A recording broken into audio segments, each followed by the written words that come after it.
Bienvenidos a otros de estos encuentros con FEDIAP. Ya desde hace mucho tiempo hemos podido lograr, por suerte, para que muchos de ustedes que están del otro lado viéndonos a través del canal de YouTube de FEDIAP y de las redes de la asociación, podamos encontrarnos con distintas personas que tienen que ver con el ámbito educativo, con el ámbito productivo, con el ámbito social, para que nos cuenten no solo su vida, la forma que trabajan, dónde estudiaron, sino por qué decidieron vivir así. Es algo que siempre se lo decimos a los chicos que vamos a veces a encontrarnos con ellos a las escuelas, que la vida tiene cosas muy importantes, como por ejemplo tener un estudio, lograr un título, pero hay otras cosas que son mucho más, quizás, si es que le queremos poner un título, trascendentales o que trascienden el tema del título, que los va a forjar, que los va a ir moldeando como unos ciudadanos y como unas personas que seguramente el país muchos los necesita. Y hoy tenemos a alguien que realmente nosotros desde hace no mucho tiempo la conocemos, pero que en el tiempo que la venimos conociendo no solo admiramos su trabajo, sino que nos parece interesante su perfil y es por eso que le hemos invitado a estas conversaciones. Ella un poco nos va a contar qué hace, es productora agropecuaria, pero además por otro lado se mueve en distintos estamentos, como les gusta decir a algunos. Además forma parte de un colectivo que es muy interesante en los últimos tiempos, que es Mujeres Rurales Argentinas. Está con nosotros Pato Gorza. Patricia, te queremos agradecer mucho, pero mucho este tiempo que nos dedicas a nosotros y te damos la bienvenida a este ciclo de conversaciones con FEDIAP, que nos cuesta llamarlo entrevista porque es una conversación entre gente amiga. Muchas gracias. No, la agradecida soy yo, Juan Carlos. Creo que la tecnología nos permite estas oportunidades de conocernos, de acercarnos y bueno, para mí es un honor esta entrevista o esta charla, si se quiere, es un honor poder contar un poco lo que estamos haciendo. Siempre a cada uno de nuestros invitados comenzamos por preguntarle quién es esta persona, quién es Pato Gorza, cuál es su historia de vida, qué es lo que estudió, qué es lo que está haciendo. Así que no de curioso, sino de Igual, saber de esa dónde pregunta viene. es re difícil, Bueno, que uno, que uno tenga que definirse a sí mismo es re difícil. hace poco una politóloga cordobesa, Vanina Geraudo, me dijo lo mismo. Me dice, es muy difícil. Bueno, un poco contar quién es uno, nada más. Bien. Bueno, empiezo por el principio. Soy la segunda hija, somos dos mujeres de un matrimonio agropecuario. Mi papá fue productor agropecuario toda la vida, mis abuelos también, mis bisabuelos también. Por parte de mi mamá eran una familia también rural, de empleados rurales y trabajadores rurales. Entonces, de ahí vengo yo, de una familia muy particular, porque siempre digo que, eh, visto a la distancia y desde esta edad, eh, había como una mezcla cultural muy particular en el seno de mi familia, a pesar de que soy hija de los 70 y en mi casa no se hablaba de política, no se participaba, digo, no solamente en la política, sino en las instituciones y nada, veníamos muy con esa cosa, entonces llegué yo a romper un poco con esa tradición. Bueno, lo han tenido que procesar mis padres toda su vida. Me crié en el campo, viví allí toda mi infancia.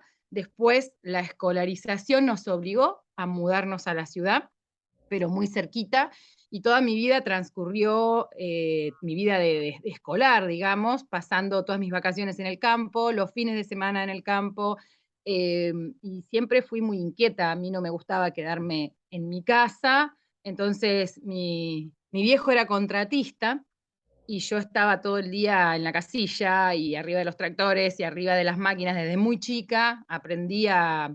Tenía un tractorista que era como mi niñero porque era el único que me tenía paciencia y me enseñó a todo y yo la pasaba realmente muy bien. Así que así transcurrió un poco, de ahí vengo. de una familia de trabajo 100% rural y con raíces rurales, a ellos mismos. Después me fui a Buenos Aires, como todos en algún momento nos vamos, y la realidad es que no me lo aguanté, estuve 2 años y me volví a mi pueblo, así que le busqué la vuelta a ver cómo podía encajar yo acá, y empecé a trabajar con mi viejo, que fue lo que hice toda la vida, hasta hace unos años que me tuve que hacer cargo de la empresa familiar. Y bueno, esa es un poco mi historia de trabajo y de familia. Tengo 3 hijos ya grandes, grandes, más o menos, para mí no son grandes, van a ser chiquitos siempre, Totalmente. pero el del medio trabaja conmigo, Iván trabaja conmigo, los otros 2 no tienen mucha onda con el campo, pero hay uno que heredó esta pasión que es la de seguir de alguna manera arraigados, ¿no? Qué bueno. Pato, hablabas de la familia, ¿de qué zona dónde naciste vos? Yo nací el 9 de julio, provincia de Buenos Aires, igual que mis padres, y el origen de, bueno, de sus familias eran italianos, pero ya de la primera ola inmigratoria, ya por 1896, 97, eh, y allá, digo, en Italia, ellos también eran productores, mis bisabuelos también, mis tatarabuelos también, digo, para atrás buscás, buscás, y como que hay un hilo genético que nos une a la tierra y a la producción. Totalmente. Y a dónde estás trabajando, donde seguís el laburo de la familia, es ahí en esa zona, en la zona de 9 de Sí, sí, julio. sí, es acá en 9 de julio. Estudié administración de empresas, nunca, porque había que estudiar algo Claro. y era importante. Me sirvió para ordenar otras cosas, pero nunca trabajé de eso, siempre me dediqué a la producción. Además es lo que me gusta hacer, es el lugar donde yo soy feliz. Y es un tema, esto que decía, después vamos a ir vamos a calar un poquito más en el tema del tema de la mujer rural. Te leía por ahí, buscando cuando uno prepara estas conversaciones, el tema, te habían puesto como título en algún reportaje: a la mujer del campo le cuesta mucho decir la palabra o utilizar el término feminismo, pero bueno, ahora ya vamos a llegar ahí. Esta historia de tener que ir a estudiar administración de empresas, pers- lo percibo yo, me dirá si estoy equivocado o no, era porque había una especie de mandato que decir, bueno, la nena tiene que estudiar algo, no es que tenga que quedarse en el campo renegando con los toros o viendo si el tractor se le rompió tal o determinada cuestión, ¿no?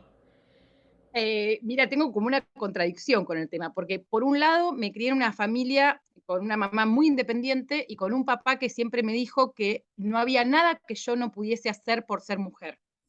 Ujú. Pero a su vez, eh, estaba el mandato este de que, ¿qué vas a hacer acá en el campo? ¿Cómo te, viste? ¿Y para qué? Y no, y porque es duro, y porque esto, y sos mujer. Conviví con esa ambigüedad de que por un lado empoderate y sé, y por otro lado, pero no, mejor no porque vas a sufrir, ¿no? Entonces había que estudiar algo, esa cosa de que hoy, gracias a Dios, va cambiando bastante. Hoy cada uno elige qué hacer y no hay tanto prejuicio con respecto a eso. Pero bueno, allá en los 90, además, que la producción venía como muy cacheteada y cómo te ibas a querer quedar acá. Lo ideal era que aspires a otra cosa, que conozcas el mundo, que viajes. Y bueno, siempre estuve con esa, que no fue fácil de resolver, pero Y mi aún, deseo era quedarme acá. O sea, probé otras cosas y no. Hice claro, de todo en el medio. Tuve un comercio, vendí seguros de vida, probé un montón de cosas no, y, no, y fui feliz con todo lo que hice hasta que dije, no, bueno, es esto. Tengo que hacer esto. y ahí iba para preguntarte, antes de llegar a esa cuestión, en el momento dijiste, bueno, está bien, probé y me voy a quedar con esto. Cuando estudiaste y cuando hiciste esto, bueno, por suerte dijiste, fui feliz, porque también puede pasar de que uno lo tenga que padecer a eso, lo sufra, ¿no? Es decir, porque decirme, bueno, tengo que estudiar porque me mandan a estudiar tal cuestión, o tengo que trabajar porque en algún momento tengo que independizarme o ayudar a mis viejos o lo que fuera, Y a veces uno lo sufre, pero bueno, ya me contestaste antes, pudiste ser feliz con lo que hiciste en ese sentido. Sí, yo tengo una historia bastante particular. Yo siempre fui muy independiente y muy rebelde. En mi casa nunca hubo necesidades económicas. Mis padres siempre pudieron bancarme lo que yo quisiera hacer, pero así todo, a los 16 años me fui a vivir sola. Y a los 18 trabajaba y me mantenía sola. Sin la necesidad, digo, para mí la libertad era como algo muy importante y poder demostrar que yo podía hacerlo y que podía salir adelante. Entonces, por ahí rompe un poco el molde de lo que uno hace en los pueblos del interior, que es vivir en la casa con sus padres hasta terminar el colegio, ir a Buenos Aires a estudiar, vivir con los amigos, volver.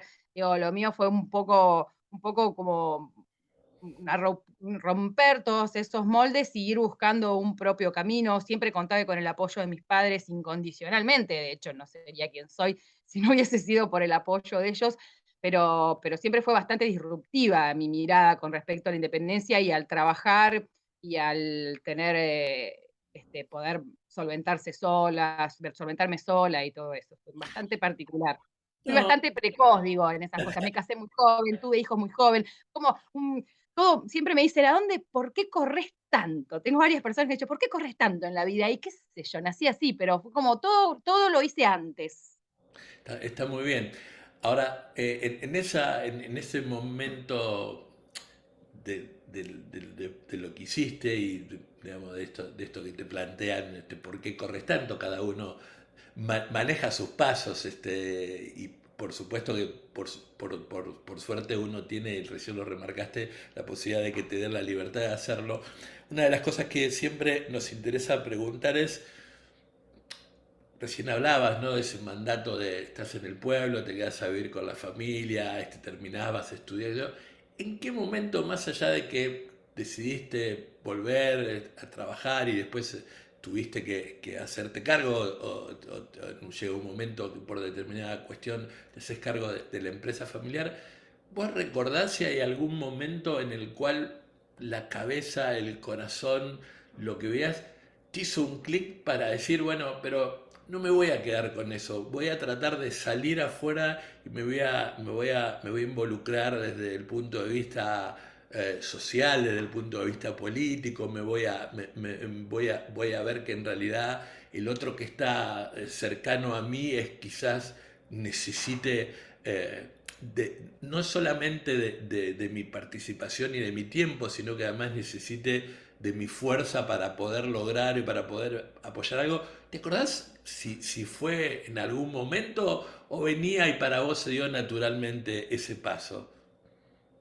Mirá, yo creo que la primera vez que me eligieron delegada de curso fue en sexto grado, tendría 11 años. En medio como que siempre tuve una actitud muy proactiva la injusticia es algo que a mí me pone muy mal, y cualquier tipo de injusticias, ¿no? Y las desigualdades, y eso me pone, fue natural en mí. Entonces, si vos me decís, mira, siempre me tocó o por elección y también por un poco del el entorno terminaba empujándome hacia ahí, de mis pares, siempre me tocó esos lugares. Y después hubo como un momento en que me calmé, ¿no? Cuando nacieron mis hijos y estaba un poco, bueno, ya está, ¿viste? Calma, ya está, dedícate a la familia. Y cuando fue lo de la resolución 125, ahí se me partió la cabeza porque dije, ¿qué hago yo encerrada en mi casa sin hacer nada? Eh, Digo, porque tenía como un montón de inquietudes. Hasta ese momento no había participado en las instituciones y mucho de lo que escuchaba no me gustaba, de todos lados, digo, y no veía que alguien vaya por las propuestas en vez de quedarse en la queja y en la queja y en la queja. Entonces te diría que el 2008 para mí fue un año de quiebre y arranqué a transitar un camino que no paró nunca, sino que se fue acrecentando cada vez más a punto de que, bueno, hoy dedico muchas horas de mi vida al bien común, a las instituciones. Porque eso es muy importante, creo que lo hablábamos con vos cuando también preparábamos la charla, ¿no? Es decir, uno puede decir, me ha pasado, recuerdo hace muchos años, hace, no sé, soy mucho más grande que vos, pero en un momento Carvap nos llama a Carlos Iglesias y a mí, que trabajábamos en el área de comunicación, y yo en el tema digamos, ayudaba un poco en el tema de educación técnica para el CONSUEC, para un famoso congreso que se hizo en Sierra de la Ventana, que se llamaba Educar nuestra mejor inversión. Entonces nos pidieron, estaba, me acuerdo, el gran Murphy, que en ese momento era el director de comunicación Ujú. del INTA. Para educación estaba Silvina Birz, que hoy es viceministra de Educación de la Nación. Y a nosotros nos llamaron un poco para poder armar la estructura, sobre todo el primer día. Y, y era un tema, nos sentamos, me acuerdo,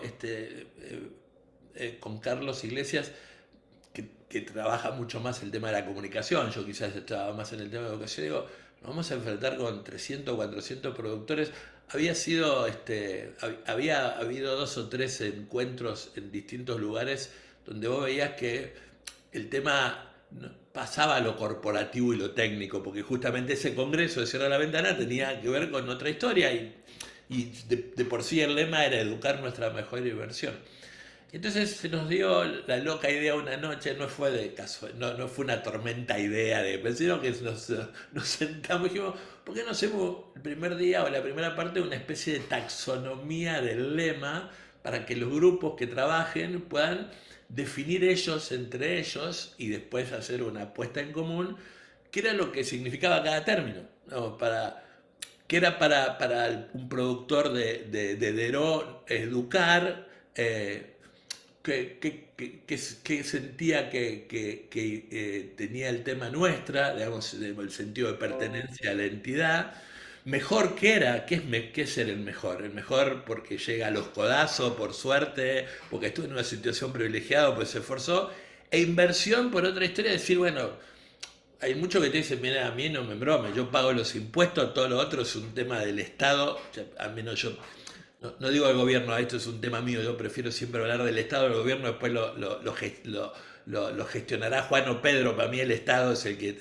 Entonces dijimos, bueno, hagamos eso. Se armó un lío increíblemente lindo para nosotros, mirándolo a lo largo, ahora no sé cuánto, 25 años atrás, una cosa de estilo 20. Pero porque muchos planteaban esta historia, ¿no? Decir, yo, digamos, trabajo, soy un productor, me esfuerzo, pago los impuestos, los caminos están horribles, qué sé yo, la escuela no llega, no me pidan otra cosa. Entonces decíamos, bueno, pero en realidad, si estás participando y venís acá es porque te está interesando algo, porque... Pero también pasa eso, ¿no? Que uno encuentra, y a vos te debe pasar, que encontrás con gente que dice, mira, yo hasta acá, digamos, no, lo mío es más tranquera para adentro, ¿no? No me pidas otra cosa más que eso. El problema es que después se quejan muchos de lo que pasa, Yo ¿no? soy muy respetuosa de las personas que opinan de esa manera, no estoy de acuerdo. Digo, nada, porque no somos seres aislados viviendo cada uno en nuestro mundo. Totalmente. Entonces, nada es para adentro, y menos en este mundo hipercomunicado, y incluso ahora, post pandemia, más que antes aún, ¿no? Estamos todos hiperconectados, entonces todo lo que hago yo le afecta al otro, y lo que hace el otro le afecta al otro. Entonces, nadie puede estar tranqueras para afuera. Después, cada uno decide dónde, pero hay algún lugar donde te tengas que sentir contenido y te tenga que gustar esa participación. A mí me da mucho miedo la gente que no cambia nunca de opinión. Digo, porque si vos me preguntás a mí, yo no soy la misma persona ni opino lo mismo que opinaba hace 20 años atrás, ni hace 10 años atrás, ni hace 5 años atrás, y probablemente ni hace un año atrás. Y eso no cambia mis valores como persona, ni mis valores con lo que pienso con respecto a la sociedad en la que vivo y al sector en el que habito, ni a lo que me dedico, pero cada cosa que uno va haciendo va creciendo y va conociendo cosas que antes no conocía, entonces uno se va expandiendo y va cambiando de opinión. No sé, yo ahora soy feminista y hace 10 años atrás no era feminista. Es más, te hubiese dicho que era un horror. Y digo, y no es que soy hipócrita porque ahora digo algo, soy un panqueque, no, evolucioné, cambié porque pasé por distintos pasos, y digo, muchas veces lo que nos falta es eso, romper prejuicios y cambiar. Mira, yo cuando me hizo ese clic el 2008, tuve la suerte de encontrarme con un grupo de gente que le había explotado la cabeza como a mí, y que no me preguntes cómo, pero terminamos 2 años haciendo trabajo social en La Matanza, viajando una vez por semana por nuestros propios medios, en camionetas embarradas del medio del campo, a los movimientos sociales de La Matanza. Y ahí uno empieza a entender de qué va la cosa, de que nada, y nadie nos enseña eso, o sea, nadie nos prepara, que digo que también es una cuenta pendiente esto de la educación, nadie nos prepara para abrir la cabeza y entender que el mundo no es el pedacito donde habitamos con la gente que hablamos. Aparte, cuando hablamos solamente con los que piensan con nosotros, estamos a estar todos de Totalmente. acuerdo. Más aburrido, imposible. Además, súper aburrido, no creces nada, no te cultiva nada, digo, y empezar a desandar todo ese camino de los prejuicios y decir de esta frase tan horrible, los negros de mierda, como se dice, perdón, no sé si No, puedo no, decir esto acá, por pero como favor. lo se dice todo el tiempo, ¿no? Los negros y los otros que dicen no porque los oligarcas, y en realidad todo eso es una construcción de prejuicios que muchas veces no tienen nada que ver con nosotros, ni con nuestra vida, ni con lo que pensamos, sino que de alguna manera nos cultivaron eso y lo pensamos así, ni siquiera sabemos por qué. Entonces, romper todo ese, a desandar todo ese camino es maravilloso. Y para mí, yo los invito a todos los jóvenes que desanden el camino de los prejuicios, anímense a sentarse a hablar con ese que piensan que no tienen absolutamente nada en común, porque ahí está el pie de la cuestión. No, y esta historia no solo de cambiar de cambiar lo que uno piensa, cómo siente y además y la historia de poder eh, iba a decir enfrente, lo voy a decir, pero no es el término que quiero buscar porque digamos es un término que en estos días cada vez se exaspera más de enfrentarse, pero sí de confrontar, que es otra cosa, de confrontar las ideas, qué sé yo. También nos pasa, hablaba del 2008, a mí hay una cosa que me quedó y a veces termino quizás siendo aburrido planteando lo mismo, que es una de las peores cosas que quedó respecto al tema del 2008 es el campo como una construcción o como un relato, como una frase de dos palabras, donde todo el mundo, de acuerdo al lugar de la vereda donde estés, muchos piensan que el campo es un gringo nadando en soja en una 4x4. Y yo siempre digo lo mismo, digo, pero digamos, el tealero de Andresito en Misiones o el que cría ovejas en Sarmiento en Chubut o el que está con una parcela chiquitita de aceitunas en Chañar en La Rioja, también es el campo. No, y Entonces, no solo eso, ni siquiera necesitas trasladarte en la distancia. Al lado de ese productor que puede sí nadar en soja, hay un trabajador rural que vive en determinadas condiciones y atiende el casco de una estancia, por decirte algo. O está el pequeño productor que tiene los chanchos en una quinta cerca del pueblo. Digo, es tan amplio el universo de el campo, entre comillas, porque se hizo un genérico que es totalmente nocivo para quienes habitamos el sector. porque además, por otro lado, digamos, podrá pasar y esta historia de las... Pero es muy argentino, ¿eh? A mí me ha tocado, por suerte, por el laburo, viajar mucho y estar... Y no es, uno no es que esté hablando mal del país donde yo quiero seguir viviendo, no es que me quiero ir a otro lado. Es muy argentino esta historia de, digamos, colocarte esta estampilla y estar el campo, el lugar que yo... Porque es probable que a lo mejor tenga una camioneta 4x4 porque si no, no puede salir, porque digamos, por el camino, Tal cual. yo siempre pongo, por ejemplo, y, digamos, está mal la autorreferencia, digo, mi hija, la mayor que vive en Estados Unidos, uno de sus autos tiene tracción 4x4 porque unos inviernos horribles en Pittsburgh con 20 grados bajo cero, que si no tiene tracción 4x4 y cadena, no pueden salir a trabajar.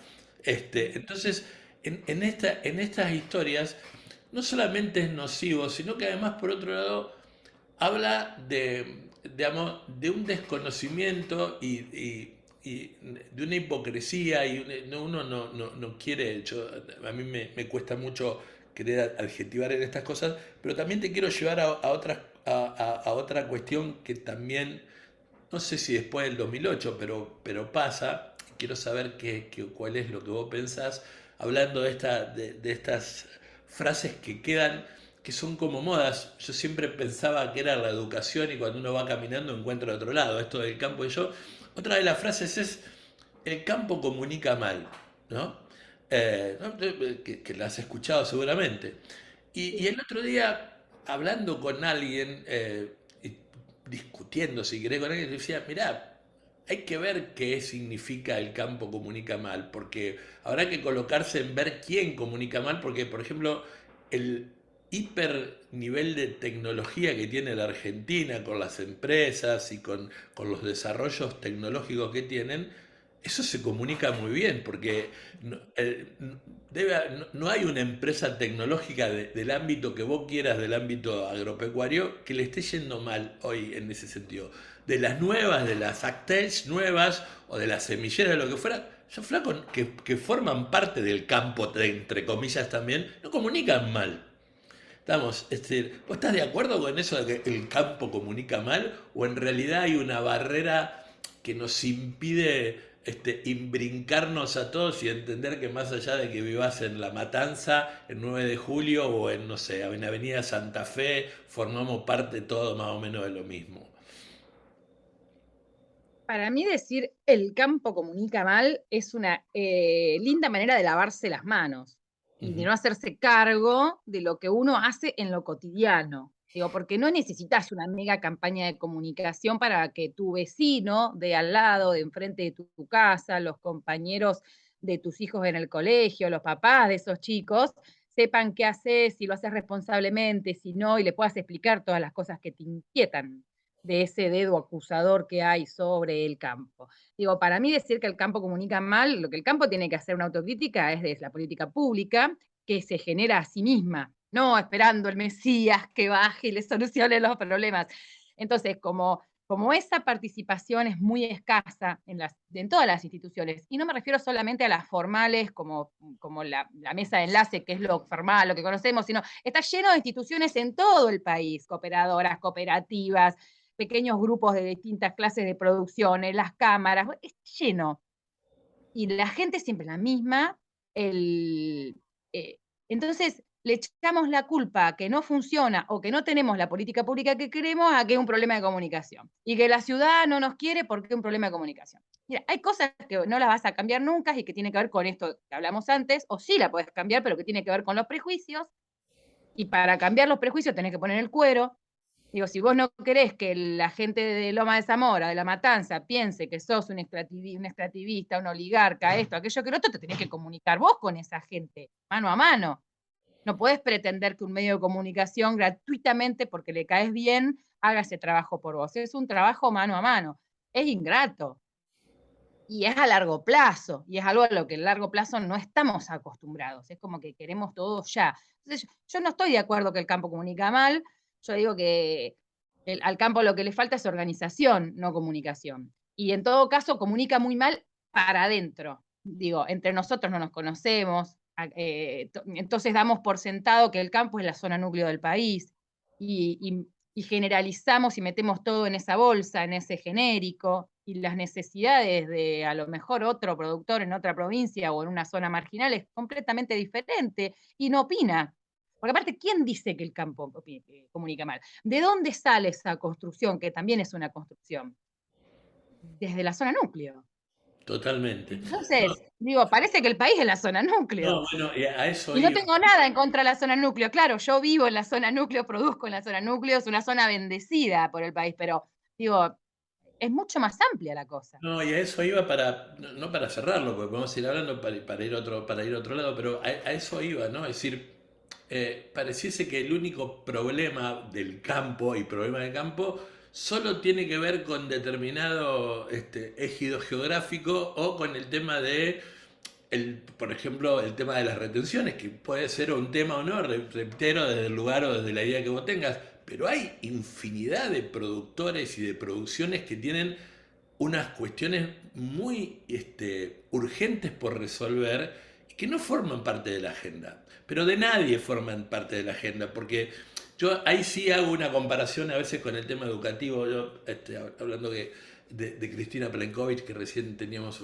una charla antes de arrancar la conversación, cuando teníamos la maestría en la Facultad de Agronomía de la UBA, iba cosechando antipatías por la vida yo como profe de la maestría, porque uno de los trabajos prácticos que le mandaba a los docentes, a los alumnos que eran docentes de una maestría, digamos, eran directores, gente grande y yo, era que tenían que hacer una especie de revisión bibliográfica cuando la educación era tapa de diario, pero había dos cosas que no podía pasar, que era, no podía ser por un tema de huelga de maestros o porque bochaban a toda la Facultad de Medicina de La Plata, que eso que siempre pasaba. Y cuando la educación en el medio rural era etapa de diario, nunca, ¿sí? Nunca Nunca. la educación en etapa de diario y medio la educación rural. Bueno, lo que le pasa a un productor de Tucumán, o lo que le pasa, no nos vayamos a lo mejor lejos, o lo que le pasa a un productor que tiene el problema para poder colocar lo que cosecha en el cinturón huertero de La Plata, no es un tema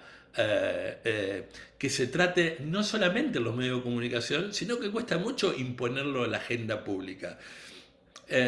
Alguien alguna vez me dijo, bueno, hay que ver los decisores políticos cómo miran la cuestión demográfica, me lo dijo alguien alguna vez por el tema de los votos. Y yo, bueno, pero en realidad, si no, lo que hay que hacer es, hay que tratar de buscarle un laburo para sacar a esa gente y llevarlo a otro lado, porque, digamos, si estamos hablando del arraigo, el arraigo lo que plantea no es una cuestión sola, a lo que yo creo, no es una cuestión solo física de que te tenés que quedar porque es lindo el campo y es precioso abrir la ventana y ver cuando amanece el horizonte. Te tenés que quedar y tiene que haber condiciones para que esto pase. Entonces me parece Esa es una discusión que se da muy habitual en los pueblos del interior como el mío, ¿no? Que te dicen, ay, no se consigue gente para trabajar el campo. Stop. ¿En qué condiciones? claro, Esa persona que vos querés llevar a vivir al campo y que querés que vaya con familia, además, para que se quede, ¿tiene un vehículo en condiciones para ir y volver? ¿Tiene conectividad? ¿Tiene electricidad? ¿Tiene acceso a internet? Porque esa familia hoy tenés que otorgarle todas las herramientas. Bueno, si no tiene todo eso y encima el sueldo no es muy bueno, ¿por qué querría alguien ir a trabajar al campo? ¿Cuál sería la motivación? Y esa es una discusión eterna que tengo acá en mi pueblo cuando te dicen, no, no se consigue gente. ¿Y en qué condiciones no se consigue gente? Dale las condiciones a ver si no se consigue gente. sí, sí, pero digamos, cambia todo, digamos, y hay algunas cosas que uno pretende que haya un status quo permanente. Es decir, el tema del Exacto. arraigo, es decir, cuando tenés que pensar qué vas a hacer con tu chico cuando vaya a la escuela, o el tema de la conectividad. Mirá, nosotros vivimos peleándonos, ahora va a haber un encuentro sobre conectividad rural dentro de muy poco, que es el Consejo Industrial Argentino, nos ha invitado a dar una especie de testimonio. Parece que no le gustó mucho lo que planteó antes, que por ahora no es que nos dejaron afuera, no lo sabemos, pero digamos, yo digo, el otro día le decía, cansado de pelearnos entre comillas, también hablando mucho de comillas hoy, con los funcionarios o con los referentes de alguna cuestión, y para decir, miren, conectividad no es tecnología, dejémonos de engañar, no sé si engañar o dejemos de confundir a la gente, porque yo le puedo dar a la escuela rural tal la mejor computadora, o por ejemplo como en algunas provincias que en el momento de la pandemia le repartieron smartphone a los chicos gastando una fortuna de plata cuando los techos se llovían, pero bueno, eso aparte. Y los chicos no tienen una gotita de conectividad, es decir, digamos, entonces, digamos, si vos realmente querés que la gente esté en determinado lugar, tiene que tener la posibilidad de que, si no anda vos, a ver cuánto tiempo te bancas en esas condiciones. Las condiciones de vida digna, que tener una vida digna hoy, en el año 2022, requiere un montón de otras cuestiones que no eran la misma del año 1940, que era solamente asegurarte el techo y la comida. Digo, Total. hoy requiere un montón de otras cuestiones que hay que estar dispuesto bueno, a generar ese ambiente de trabajo si vos querés generar arraigo, tanto desde la parte privada como, por supuesto, de la parte pública, porque yo como privado quiero poder darle toda la conectividad del mundo, pero si no tengo un servicio de internet que me funcione en el campo, va a ser imposible. Digo, es lo público y lo privado, pero el arraigo requiere una política pública acompañado de una decisión de los privados para empujar que esa política pública suceda. Digo, y eso a veces no pasa tanto. En esto que contabas de que alguno te dice, no, ¿por qué corres tanto y hace tanta historia? Bueno, vos participás en muchas cosas, ahora vamos a hablar un poquito de mujeres rurales argentinas, pero ¿Dónde te sentís cómoda? ¿En cualquier lado te sentís más cómoda como una militante política, como una militante social, como una militante gremial del campo, digamos, o es un todo que te permite, cuando te vas a dormir, sentirte un poquito más inquieta, pero un poquito más tranquila que estás haciendo algo? No sé si hay un lugar donde me siento más cómoda. Por ahí hay lugares que me dan más satisfacciones que otros. Por ejemplo, Mujeres Rurales me da muchas más satisfacciones que la política, obviamente. Pero no es que me sienta incómoda en algún lugar. No me pasa. Al contrario, el desafío me genera, para mí el desafío es una zona de confort. Por ahí me medio raro, pero el Sí. estar en un lugar que me genera un desafío, para mí es una zona de confort, donde me aburro. Es como si no, ya está, ya llegué, ya está, ya lo conseguimos, que siga otro, busquemos algo más. Y ese, sin entrar en una, porque no es ni la intención ni tampoco es para detenernos en esto. Recién me planteabas, bueno, por ejemplo, Mujeres Rurales me satisface o me da más, logro más cosas que en el tema de la política. La política que es más difícil, es más complicada, es muy, Es muy es difícil, muy, sí. eh, Iba a decir, por perdón, ahí, iba a decir, también es complejo que lo entiendan a la temática del medio rural, porque, digamos, podés hablar de como cualquier ciudadano, cada uno puede hablar de lo que quiere, pero bueno, cada uno muchas veces trata de hablar de lo que sabe, de lo que trabaja o de lo que quiere lograr, digamos. ¿Dónde está si es que hay algún escollo o la mayor dificultad? em, la política, lo que me pasa con la política es que mis temas son los agropecuarios. Generalmente, en todos los espacios políticos, la participación es 100% urbana, o ponele, para no decir un 98% urbana. Quienes participan en política son personas que la única relación que tienen con el campo es la del consumidor, nada más.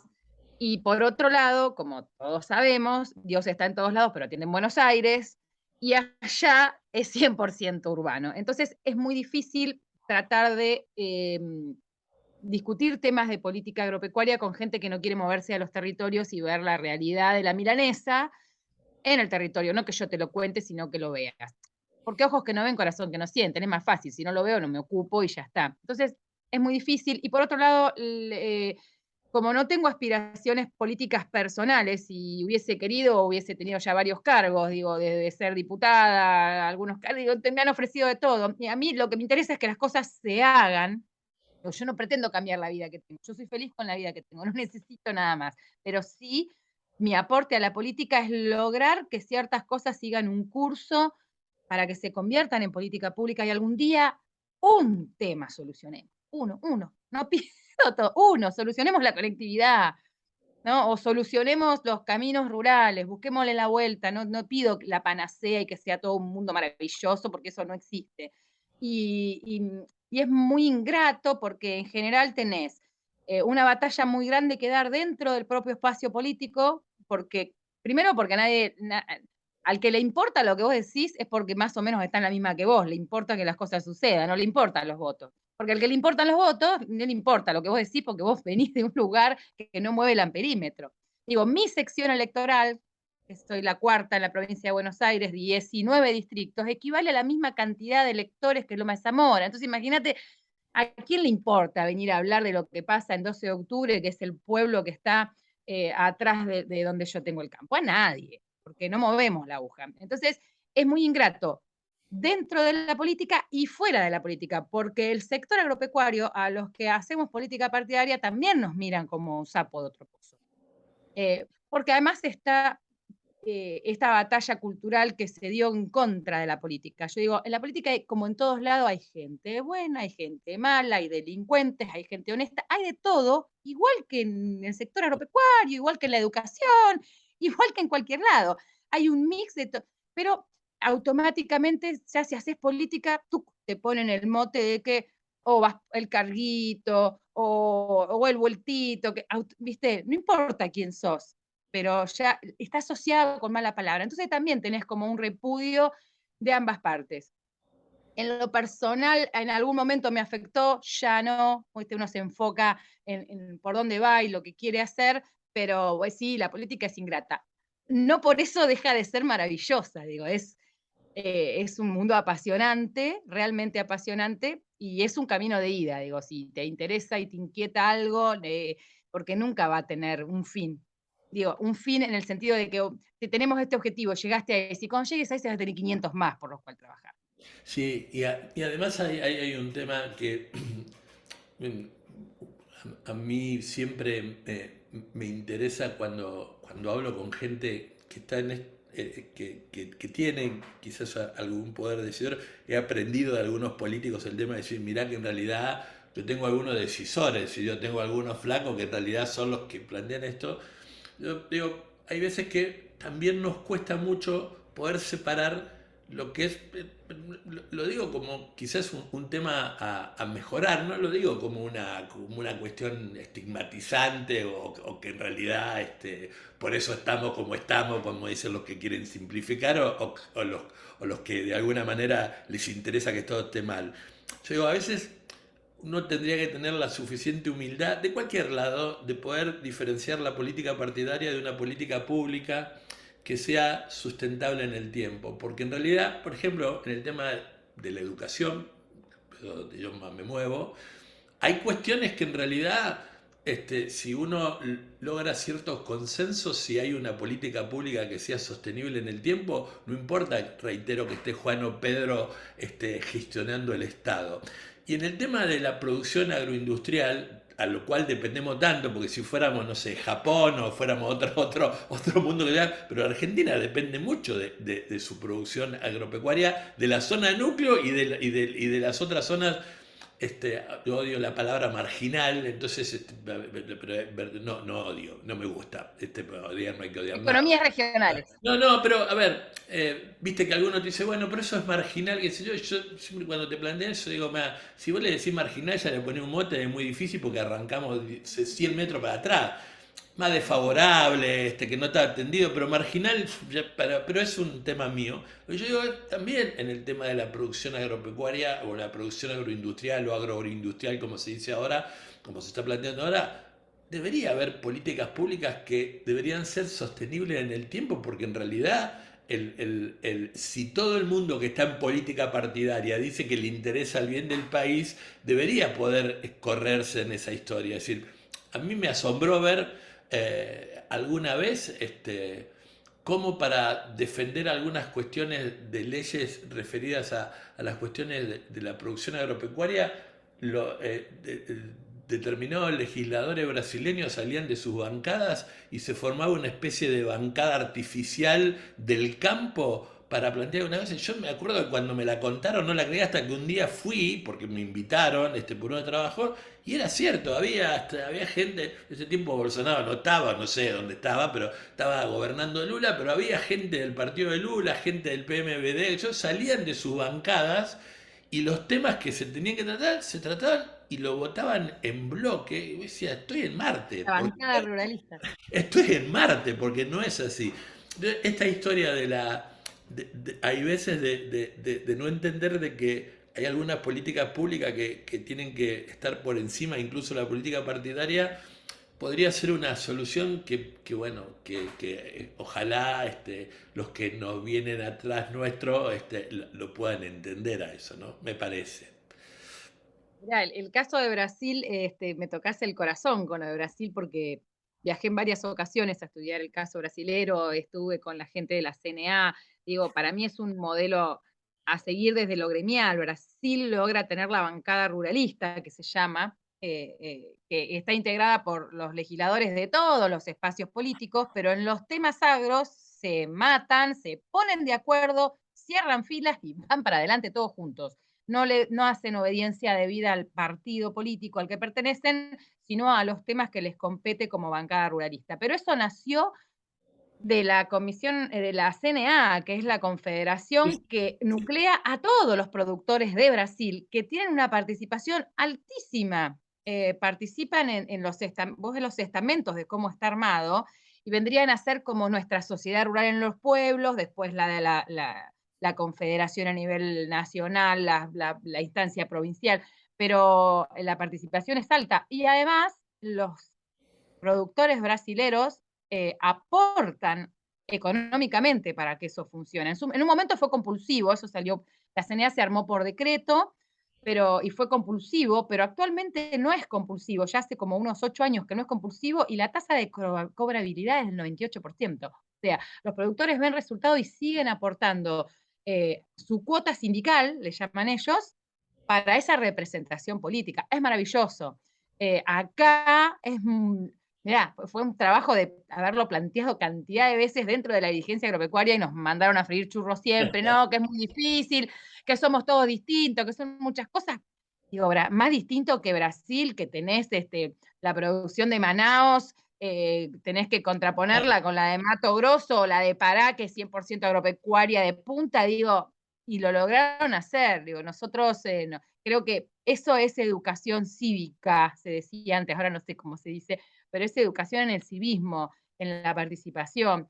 Si nuestros chicos, desde las escuelas agropecuarias y de las carreras que hacen a los futuros profesionales agropecuarios, le permitiésemos nosotros, los más grandes que tenemos la responsabilidad de abrir, fomentar y de alguna manera contagiar las ganas de participar, empezaran a participar en estos espacios con estos debates, porque no nos podemos quedar en el debate del corto plazo. El corto plazo es mañana. Y no podemos solucionar nada para mañana. Si no empezamos a pensar una agenda 30, 40 años para adelante, es imposible la participación, porque el tiempo pasa muy rápido y siempre llegás atrás. Digo, con la coyuntura siempre vas atrás. La coyuntura, digo yo, hay que sobrevivirla, pero tenemos que tener algunas cuestiones de largo plazo y yo creo firmemente que la política sigue siendo la herramienta, la única herramienta para transformar la realidad. Y después, como les digo a muchos que me dicen, ¿y dónde participo? Y donde menos asco te dé. Y digo la palabra asco porque realmente cuando uno hurga un poco y decís, uy, pero mira, acá está esto, esto y esto, y del otro lado está lo otro, y cómo yo no me puedo sentar. Y bueno, mira, tapate la nariz y participa, porque el lugar que vos no ocupás lo ocupa otro. Y los debates hay que darlos, y hay que darlos adentro, ¿no? Es adentro. Después, lo que hagamos en las redes sociales es cotillón, Totalmente, nada más. totalmente. Hablando de la participación, ¿nos contás un poquito qué es Mujeres Rurales Argentinas? Es una locura, es una locura maravillosa. Te cuento cómo nació Mujeres Rurales Argentinas, que tiene que ver con todo esto que veníamos hablando. En el año 2000, con la pandemia se me trastocan los años, 2019, eh, unas conocidas organizan un encuentro provincial, provincia de Buenos Aires, de mujeres rurales, junto con el municipio de Saladillo, en la Plaza del Pueblo de Saladillo. Muchas nos conocíamos de antes, la mayoría de participar en distintos lugares, de congresos, de las instituciones gremiales, bueno, y nos encontramos ahí, éramos muchas, y empezamos a hablar de todo esto que estábamos hablando recién, y que no nos sentíamos representadas por nadie, y que la agenda que estaba en la política y en las instituciones hacían agua en un montón de temas que a nosotras sí nos importaba, que tenía que ver con el arraigo, con la educación rural, con la salud reproductiva, con la violencia de género en el ámbito rural, con un montón de temas que no estaban en la agenda de nadie. Y todas participábamos en diferentes grupos de mujeres, pero que tenían la misma agenda que todas estas instituciones. Entonces, y fue así, fue una charla en una plaza del pueblo que dijimos, che, si armamos algo, hagámoslo, nosotras. Y así nace Mujeres Rurales. Eh, en el medio, por los pocos meses, sucede lo de la pandemia y pasó algo que, digo yo, cuando las cosas tienen que pasar, suceden, ¿no? Cuando tiene que suceder, sucede, y si sucede es porque es bueno, dice el dicho. Bueno, la pandemia lo que hizo fue que pasemos de ser arrancamos siendo unas 8 mujeres en ese encuentro en Saladillo, que dijimos, bueno, hagamos algo distinto. Eso fue en octubre, en el mes de la mujer rural en el 2019. Estábamos en febrero, seríamos unas 20 y algo, y viene la pandemia y pasamos de ser eso a llegar a fin del 2020 con la pandemia siendo más de 300. Todo virtual. O sea, la pandemia nos hizo reaccionar y darnos cuenta que podíamos utilizar estas herramientas para estar cerca, porque éramos todas de diferentes partes del país y además como todas empezamos a aprender, antes de la pandemia yo no sabía que existía el Zoom, existía, después mucha gente me dijo que lo usaba para trabajar, pero nosotros no sabíamos, entonces empezamos a utilizar todas estas herramientas y a estar más conectada y a empezar a transitar y a crear una agenda propia. Y, y bueno, fue todo muy vertiginoso al punto que hoy estamos eh, octubre del 2022, ya con nuestros papeles de personería jurídica ahí a punto de salir, saliendo, digamos, y estamos con una agenda, tenemos representación en más de 15 provincias, con una agenda de trabajo concreta con los gobiernos provinciales, los locales y el gobierno nacional. Hemos llevado propuestas de diferente tipo, tenemos ejes de trabajo y todo eso sucedió así, con voluntad, digo yo, porque hubo mucha voluntad de que suceda. Y con la visión de que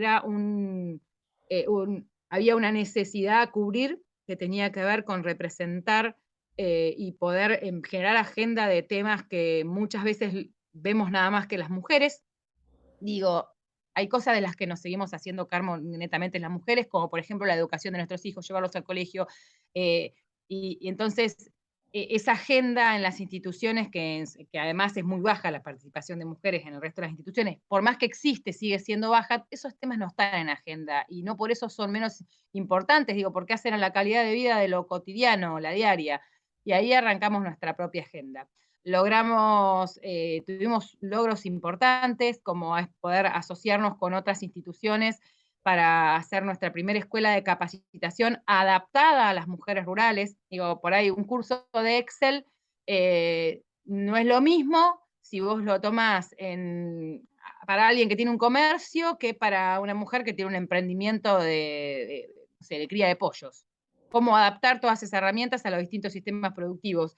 Esa fue una gran asociación que hicimos con la Fundación del Banco La Pampa y hace que logramos poder tener todo lo que es la capacitación de manera virtual. También logramos llegar a quien correspondía para poder generar protocolos de violencia de género en las patrullas rurales, que no existe. Todavía estamos a medio camino con eso, pero hemos avanzado. Es algo que no existía. Estamos con varios proyectos de ley y nuestro desafío más grande tiene que ver con algo que surgió medio así en un Zoom, en un conversatorio, que es construyendo feminismo rural. Que era, y dijimos, che, vamos a decir la palabra feminismo. Y sí, dijo una, así, total, ya está, digámoslo. Y empezamos a darnos cuenta de que hay muchos feminismos y que cada uno de ellos está construido de acuerdo a las necesidades de las mujeres de distintos espacios y que la ruralidad no lo tiene definido. De hecho, sigue siendo como muy mala palabra dentro de la ruralidad, la palabra de sí feminismo y no solamente los hombres, sino las mismas mujeres ya te miran de costadito como diciendo, ahí vienen las feministas. Digo, y construir ese feminismo rural con nuestras características, con nuestras necesidades y con nuestra idiosincrasia también, que es distinta a la urbana. Los tiempos son distintos, la forma de hablar es distinta, y ciertas costumbres son distintas. Entonces, feminismo no es ir a una marcha al obelisco y sacarse el colpiño y revolearlo. El feminismo es reivindicar los derechos de las mujeres y hacer que la igualdad de género sea un hecho, pero un hecho de verdad y no declamativo, porque ahora también está de moda hablar de género. Entonces todas las organizaciones tienen una comisión de género, qué sé yo, pero ¿por qué es políticamente correcto? Porque la realidad es que después sigue todo exactamente igual y nada ha cambiado. Digo, yo que he participado mucho en política pública, cuando la ley del cupo era del 30%, no importa si vos eras la mejor que se podía tener, automáticamente tu lugar, ¿cuál era la lista? El tercero. O sea, hay que definir la comisión directiva de la institución y la secretaria, ¿quién es? Una mujer, porque hay que tomar nota, porque es más prolija, y a lo mejor está capacitada para ser la presidenta, pero no, es la secretaria. Entonces, es un Mujeres Rurales es una revolución de ideas que está en expansión constantemente, donde aprendemos mucho, porque la realidad, de acuerdo a la zona geográfica, de nuestro país cambia muchísimo. Venimos de hacer un encuentro en Neuquén, un intercambio, y donde llevamos mujeres tamberas de la cuenca lechera de provincia de Buenos Aires y Santa Fe, Punta, o sea, a, a la cordillera neuquina, con mujeres que como máximo tienen 10 vacas y ordeñan a mano, y vos decís, apa, ¿no? Y las dos, y sin embargo, cuando vos sentás a esos dos mundos que parecen totalmente diferentes en la misma mesa, a las dos les pasa lo mismo. Las dos tienen los mismos problemas familiares o con sus hijos, o de accesibilidad y conectividad, las mismas cuestiones de violencia, las mismas micromachismos que se sufren en lo cotidiano. Digo, y bueno, en eso es Mujeres Rurales. Es un gran colectivo que cambia minuto a minuto y está en constante infracción. También tiene que ver con que es muy nuevo. Somos una organización muy nueva y además todo el tiempo llega gente de otros lugares, mujeres de otros lugares, y nos vamos nutriendo de cosas y bueno. Pero bueno, somos la primera organización nacional, federal, con una comisión directiva 100% conformada por mujeres, porque hay otras organizaciones, pero tienen hombres. Nosotras somos 100%. Y dijeron, ¿por qué no?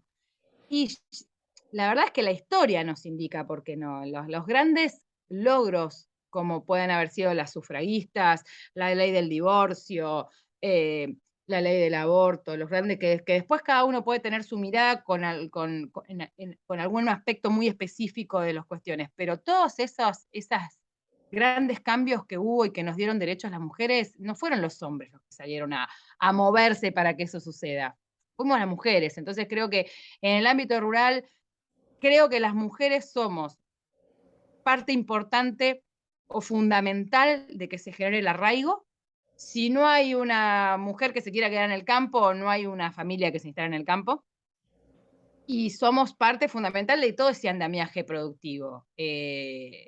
Bueno, y hay temas de los que no se hablan. Tenemos una ebullición de temas constantes, como el otro día le decía a un funcionario de Neuquén, digo, parece que los hombres no tienen hijas mujeres. En el campo, no sé, debe haber alguna malformación genética que no tienen hijas mujeres.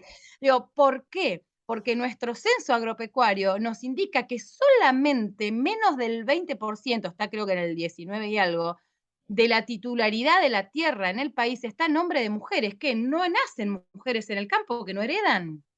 ¿Qué hay en el medio? Bueno, hay un montón de cosas en el medio que tiene que ver con que el hijo varón se hace cargo, las hermanas le terminan vendiendo el campo, porque mira que te vas a hacer cargo que sos mujer, que para qué, si no se... Bueno, todo eso va cambiando, pero muy lentamente, y hay un montón de debates profundos que las mujeres queremos dar, y bueno, Mujeres Rurales es un medio de por dónde dar esos debates y aparte queremos llegar a los lugares decisivos. Y además somos un ejemplo de que cuando nos interesa la política pública, no importa de qué partido seas, porque en nuestra comisión directiva hay un menjunje, un berenjenal, como se diría, impresionante, que vos decís, ¿cómo y bueno, y sí, convivimos re bien, y nos llevamos muy bien y trabajamos juntas, y no importa si una es radical, si la otra es del PRO, y la otra es peronista, y la otra es socialista, no importa, porque muchas participan en política, y todas en diferentes lugares, y sin embargo, acá somos una, esto tipo la bancada ruralista de Brasil, ¿no? Acá somos una y tenemos nuestra propia agenda, y vamos por ello. Me parece muy bien, la felicito, he visto las fotos de sus giras por Neuquén en los últimos días, y es interesante y me queda ya muy poquito tiempo para saber esta historia de la construcción del feminismo rural.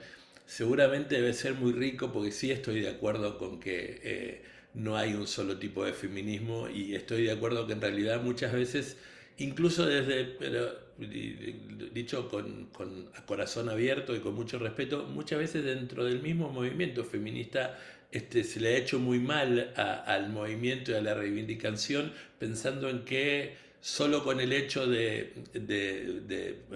ejemplificaste bien, o ir al obelisco a sacar de Corpiño, pues, digamos, cada uno es dueño de hacer lo que, digamos, quiere. Por suerte tenemos esa libertad, hoy vemos lo que está pasando en Irán y digo, o sea, por suerte ¿no? tenemos esta libertad para poder hacer lo que cada uno quiere, pero en realidad yo creo que en realidad esas cosas casi que terminan alejando, no sé si asustando, para ponerle un término, pero alejando a otra cosa. Así que bienvenida sea la historia de poder construir distintos tipos de feminismo en función al tema de las realidades. Hablaba de la ley del cupo, es un tema que incluso lo he hablado a veces con mis hijas. Yo no estoy muy de acuerdo con esa historia, y me acuerdo, no estoy muy de acuerdo, no, no es por el tema de las mujeres, ¿no? Yo lo que digo es, si hay alguien que vale la pena, ¿por qué no va primero? ¿Por qué no hay una lista de que sean todas mujeres o todas hombres o lo que fuera? Bueno, te contestan rápido, bueno, pero históricamente las mujeres, que yo, me acuerdo hace muy 2 o 3 elecciones atrás, un grupo muy chiquito, porque es un grupo político muy chiquitito en Rosario, eh, hizo dos cosas en la ciudad. Hizo una lista a candidatos provinciales que eran todos varones, y hizo una lista a concejales que eran todas mujeres.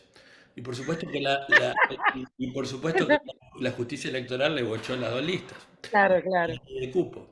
Y lo que los flacos decían es, pero si yo creo que para la provincia lo mejor son estos 10, no importa que sean varones o lo que fuera, y para el consejo fuera esto. Lo que querían demostrar era que en realidad la igualdad pasa por otro lado, porque si en realidad yo lo que veo, es mío, ahí está, ahora lo saco a ellos, cierro el paréntesis. Eh, si me lo estás forzando a que el tercer lugar, el sexto, tiene que ser de una mujer, porque en realidad me lo está forzando, es así. El ejemplo que diste de la secretaria para la comisión es eso, es decir, me lo está forzando a decir, ¿a quién pongo? Bueno, hay una mujer que va a ser la más prolija, que va a llevar los cuadernos.